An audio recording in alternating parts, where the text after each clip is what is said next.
that was our 25th anniversary gig. We couldn't believe we were together 25 years, you know, but we thought we would do it for the fun. So when we started saying, right, if we're seriously thinking of doing this, let's get together, put down a set list, and let's make it work. And we did, and it worked, because we were queued out the doors before we even opened.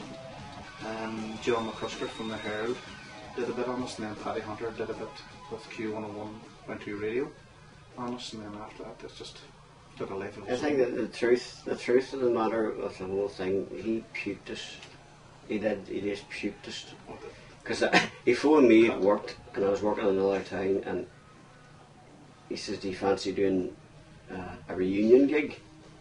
And I says, if Pee Wee's up for it, no bother. And I would sort of myself convinced Pee Wee to want not a chance. But what he didn't know, I says, I was talking to Pee Wee, and Pee Wee says, yeah, sure, no problem. But I hadn't even talked to Pee Wee. And then when I talked to Pee Wee, I said, Mickey's up for it, but I hadn't even talked to him. Yeah, see what goes on, like, you know. Conspiracy.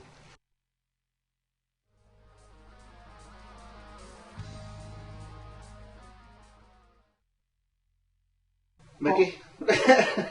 Mickey had a recording studio. Mickey had a studio, that's right. In the 80s down in the Elma Business Complex called Dreampad Recording Studios.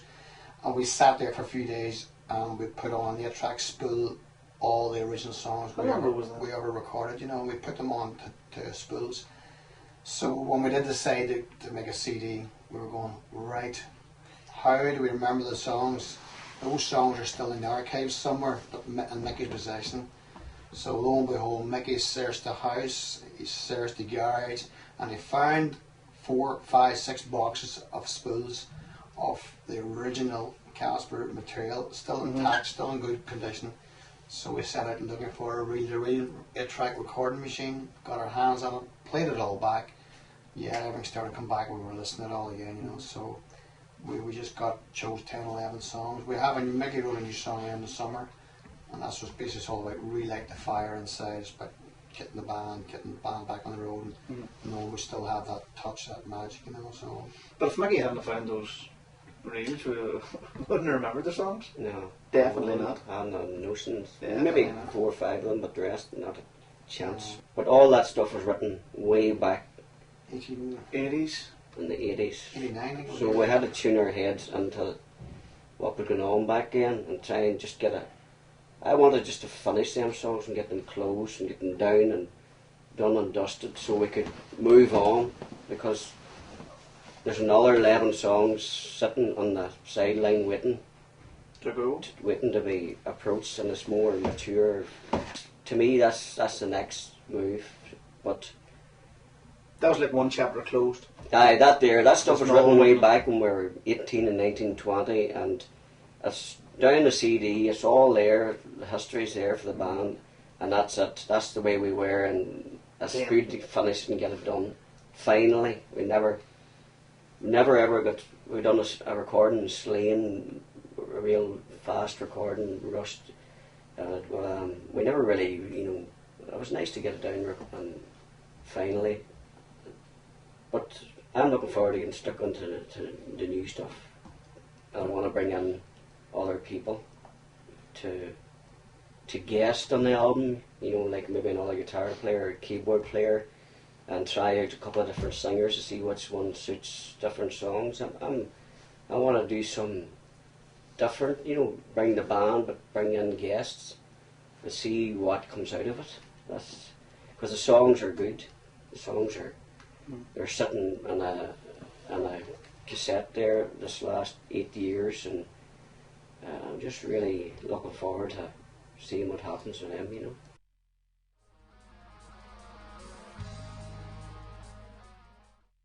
know.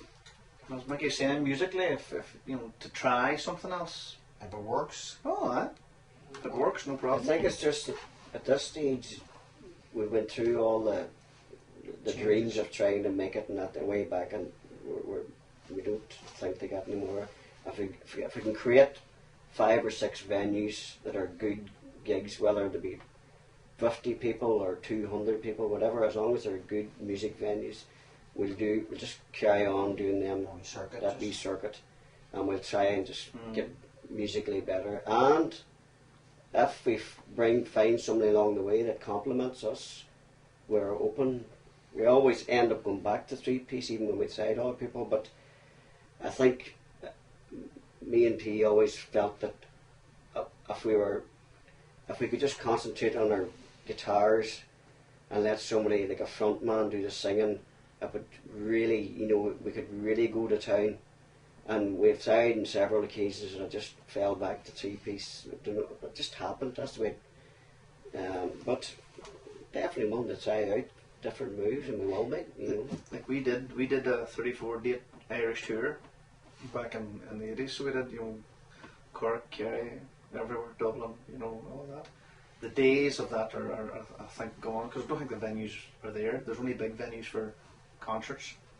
I don't know if our new rock venues are down that far anymore. But as Mickey says, if we get a couple of nice venues that we can just do a circuit on, we'll do it.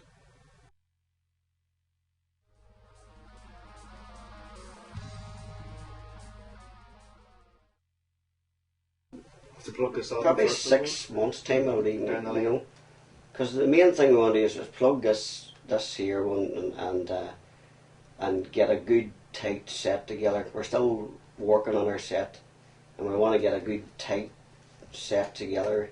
We're still a few to throw out and bring in a few different ones. So when we get it nailed, then we go, okay, we're happy with a 2-hour set, and we'll do whatever gigs we can with that. And then we'll just start out. I'm not going to panic and rush it. Just take one song at a time. And we know, we can do the recording ourselves. We're capable of doing it, rather than going into a studio and being stuck and rushing stuff and trying to get it. So I'm just looking forward to trying out, different fresh ideas, just fresh ideas. Just. We're in an ideal situation too, because Mickey had his own studio. Mickey produced this album, so we're very fortunate that we have that expertise. I get all the royalties, Eddie. The copyright forms away with the 3 names on it. I get the whole 50p.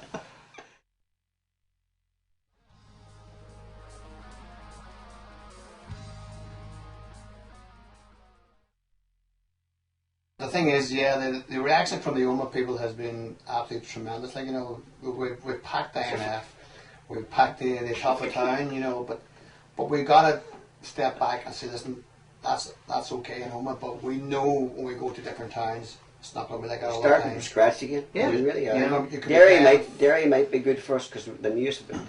Derry, but anywhere else, just funny. I was just saying to the boys earlier on, we're playing Derry tomorrow night, and we have a website up and going, and the website has had a lot of hits on it for the Derry gig, because there used to be a fellow called Stephen McAllister used to sing with us, lives down there, and he's putting the word out, so he's down there as well. On that last gig we did there last week, a lot of old friends came up and says, listen, you guys still rock, Unbelievable. well, that's it. There is some bands that have reformed, and they just lost. They just lost what they had, And I thought, if we ever, there's no way we'd ever gig if that happened. No. Now there is some bands and they have reformed like Rush, and they're still kicking ass. And it's a real influence to see that guys at that age still, and the crowd loving that, the still following that they had, So in a way, like, it's just we're small fish in that respect, but that's, if we thought we've lost anything, that would be it. We just go forget about it. Forget it now. Hop onto your Summer Frames and forget about it,